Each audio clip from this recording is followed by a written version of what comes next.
It's important that I make note of this because our mayor and our city council from Richardson have gotten here. My thanks to the mayor and the city council, not only for allowing us to be at the Eisemann Center and for supporting this. They view, as they did in August and as they did when I did my town hall meeting in City Hall, that this is a benefit to all the people of Richardson and others. Mr. Mayor, council, I want to thank you very much.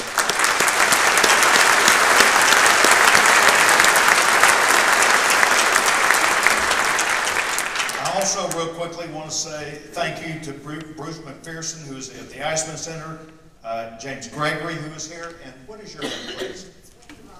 And Wendy Rossi, ladies and gentlemen. I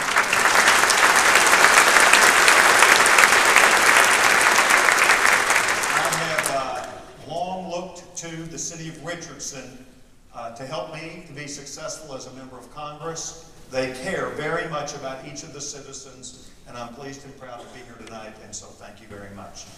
Ladies and gentlemen, you've had a chance to hear an overview that I wanted to prepare for you tonight. My closing remarks before we go into Q&A will be this: that the impact of this bill has been hugely understated. And the reason why I say that is, notwithstanding what you have seen on the screen, what you have not seen on the screen is the huge change that will take place of the impact to the healthcare industry that also includes, among other things, the pharmaceutical drug industry. You and I are aware that they have been attacked politically for the cost that they have incurred, for sometimes the ads that they run.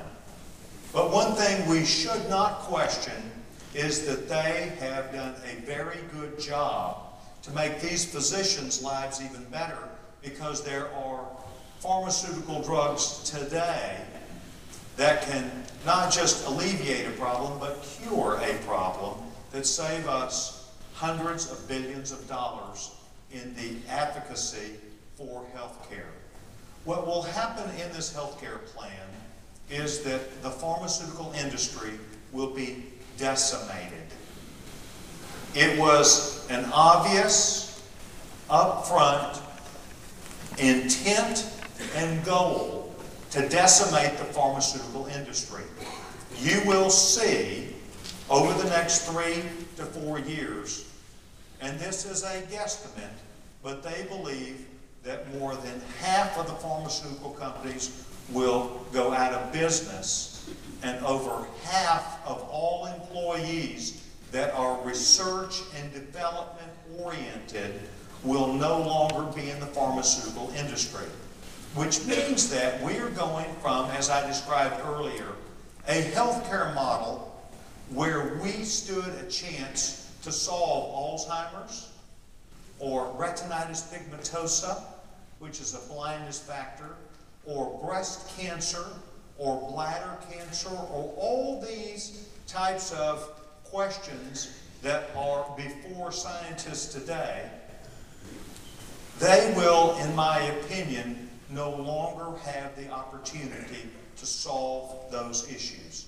We will become just like Europe, where there are no major pharmaceutical firms. They will be decimated. It was the intent of the Democratic Congress to do this.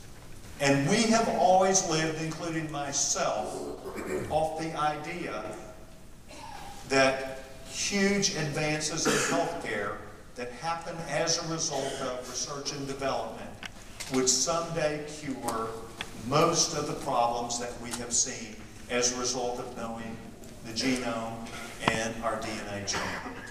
This will come to a screeching halt and has already begun. It is a very sad day for me. Earlier in my life, you know, I worked for what was known as Bell Labs in New Jersey. I worked hand in hand with many of the people who are in the pharmaceutical industry who have found a way to help us control many of the diseases that we have. The resources will no longer be there.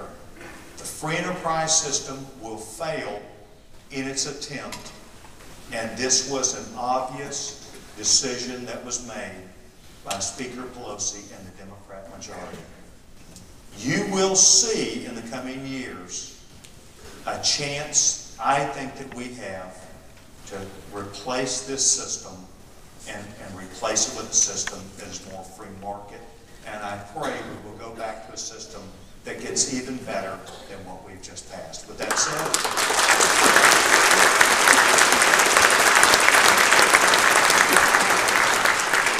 said, we have microphones that are at least there, and I don't know where the one is here. Oh, right there, I can now see it. We'll try and alternate from side to side. If you would choose to make a question, I'd love to have you for brevity purposes. We really don't need a lecturing, but we really can handle any question that you may have at this time. And so the microphones are open for those questions that you may have.